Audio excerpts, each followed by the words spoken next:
En ces temps de pandémie et de confinement à cause du virus SARS-CoV-2, il y a un élément dont on entend souvent parler. Le fameux test pour diagnostiquer si on a ou non le virus SARS-CoV-2. Et du coup, moi j'ai voulu faire une vidéo pour parler de la technique derrière ce test et savoir comment ça marche.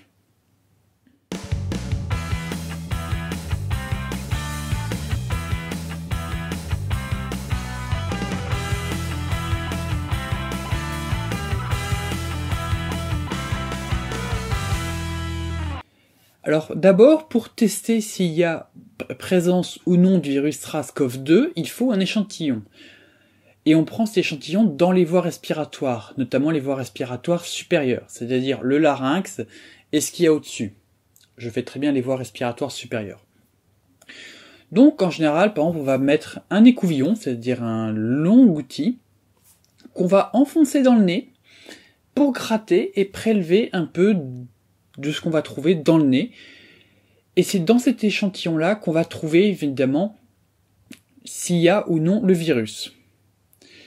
Dans d'autres cas, on va parfois effectuer des lavements des voies respiratoires, notamment quand on ne peut pas vraiment accéder au nez ou dans certains cas. Et puis sinon, on va carrément prendre un échantillon de poumon sur le cadavre quand on fait le test au moment de l'autopsie. Voilà.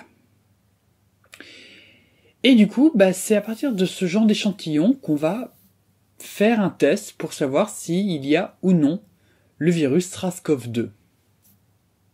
Ensuite, les échantillons doivent être stockés et préservés. Alors en général, on conserve les échantillons à une température entre 2 et 8 degrés. Si on peut tester rapidement. Sinon, il faut congeler. Et si on doit congeler, on doit le faire à une température au moins de moins 20 degrés. L'OMS préconise dans l'idéal une température de moins 70 degrés. Le but, c'est d'assurer que le virus et surtout son ARN ne se dégradent surtout pas. Parce qu'en fait, c'est ça quand on va tester la présence. Si jamais le virus et son ARN se dégradent, on ne pourra pas en détecter la présence alors qu'il était présent.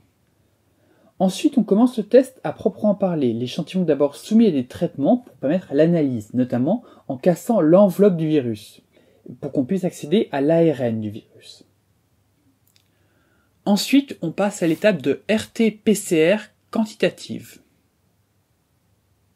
La PCR est un outil couramment utilisé en laboratoire de biologie moléculaire. Elle sert à photocopier l'ADN.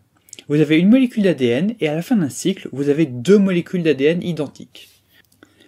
On va d'abord séparer les 2 brins d'ADN en chauffant. Ensuite, on rabaisse la température et des amorces, donc des petits fragments d'ADN qu'on a ajoutés dans le liquide, vont se lier à l'ADN simple brun. Ensuite, une enzyme, la polymérase, va partir depuis une amorce et commencer à reconstituer le second brin d'ADN en complément du premier. On double le nombre de brins d'ADN à chaque cycle et on va donc exécuter plusieurs cycles.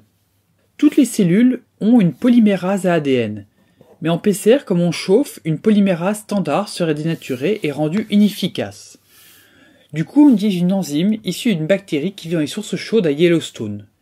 Donc sa polymérase résiste à des hautes températures. Seulement, les coronavirus sont des virus à ARN, c'est-à-dire qu'ils utilisent de l'ARN pour stocker l'information génétique, et pas de l'ADN.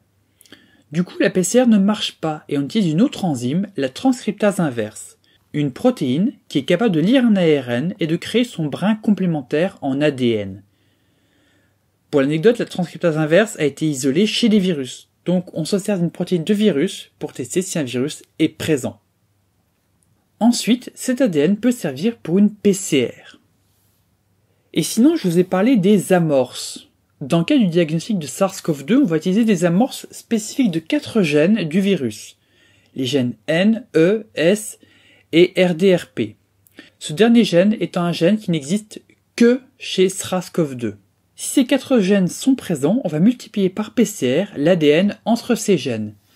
Si le virus est absent, ou si un autre virus est présent, la PCR ne pourra pas dupliquer l'ADN parce que les amorces ne pourront pas se lier à l'ADN du virus. Ensuite, comme c'est une PCR quantitative, la machine va mesurer en temps réel en utilisant une molécule fluorescente qui va produire un signal lumineux quand il y a duplication de l'ADN. Et du coup, si avec la molécule fluorescente on détecte une duplication avec les sondes utilisées, c'est que l'échantillon analysé contient le virus. Je me suis pas attardé sur ce point, mais tous ces tests, toutes ces techniques nécessitent beaucoup de produits et aussi des machines, et que ce sont des facteurs limitants qui empêchent en partie d'augmenter beaucoup trop les capacités de test. Il faut savoir aussi que ce test ne fait pas tout. Si vous avez été infecté par le virus, mais que vous avez guéri et que vous avez éliminé tout le virus, c'est-à-dire dans le cas où vous êtes en charge virale nulle, dans le jargon, le test ne pourra pas détecter l'infection que vous avez eue. Pour ça, il faudra se tourner vers d'autres tests, notamment des tests type ELISA, qui se basent sur la détection des anticorps que votre corps a produits en réaction à l'infection. Les tests basés sur les anticorps commencent à émerger, mais ne sont pas encore généralisés. Dans les hôpitaux, on fait aussi parfois des tests en se basant sur des scanners, notamment des scanners des poumons, pour vérifier si la personne malade ressemble à une maladie qui ressemble à celle provoquée par le SRAS-CoV-2. Et puis il y a aussi le séquençage du génome du virus, qui permet d'étudier le virus et par exemple de tracer l'arbre phylogénétique du virus en regroupant les souches qui partagent les mêmes mutations. Et on voit comme ça le virus qui accumule progressivement un certain nombre de mutations. Pour finir, restez chez vous, suivez les consignes, parce que en restant chez vous, vous empêchez la propagation du virus. Du coup, voilà. Restez chez vous et prenez soin de vous et ne partagez pas les fausses informations.